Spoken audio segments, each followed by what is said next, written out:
আসসালামু আলাইকুম। কেমন আছেন আপনারা?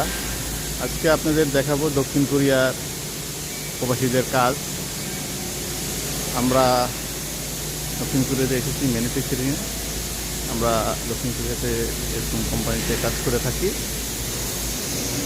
এই যে বড় বড় রুলগুলো দেখতেছেন, এই রুলগুলো থেকে বিভিন্ন ধরনের মালামাল তৈরি হয়।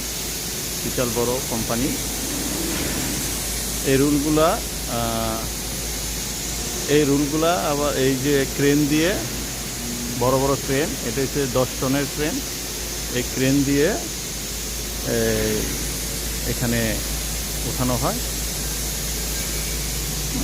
উঠানোর পরে এখান থেকে আমরা এই দিক দিয়ে নিয়ে সোজা মেশিনের ভিতরে ঢুকাই দেওয়া হয়। এটা হচ্ছে প্রেস। এবং বহুত মেশিন আছে এরকম, বিভিন্ন প্রেসে বিভিন্ন রকমের মাল কাটে। এরকম মাল উঠাই দেওয়া হয়। উঠাই দিলে মেশিন দিয়ে সোজা বাইরে হয়ে যায়, ওখানে যেয়ে মাল বসায়।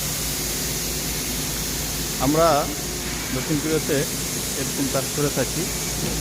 সকাল 8টা থেকে বিকাল 5টা পর্যন্ত আমাদের বেসিক ডিউটি। আমরা এইভাবে কাজ করে থাকি। আর আমাদের এখানে সপ্তাহে 2 দিন বন্ধ থাকে।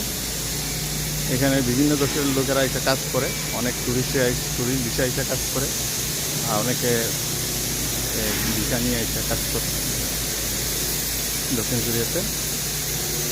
যে মেশিনগুলো দেখতেছে সব জায়গাতে এরকম সিস্টেম করা আছে। এই যে মেশিন, এরকম রুল এখানে লাগাই দিলে এই দিক দিয়ে মালটা প্রসেসিং হয়ে আপনার বাইরে হয়ে যায়। মেশিনে এখানে একবার সেট আপ করে দিলেই মেশিনগুলো, মালগুলো সেট আপ করে দিলেই আপনি এখান থেকে বাইরে হয়ে যায়। এই যে অন্য উজবেকিস্তান থেকে আসা লোক কাজ করতে আছে। এই মেশিন এখানে সেটিং হয় এবং এই মালগুলো এখানে তৈরি করা হয়। রোবট আছে আমাদের কোম্পানিতে, রোবটে ওয়েল্ডিং করা হয়। এই যে রোবটের মেশিনগুলো এখানে দেওয়া আছে। এখানে এই রোবটের মাধ্যমে ওয়েল্ডিং করা হয়।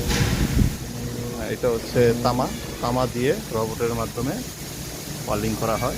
রোবটের মুখোমুখি করতেছে।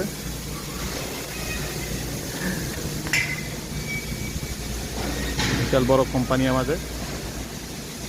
ওই সাইডে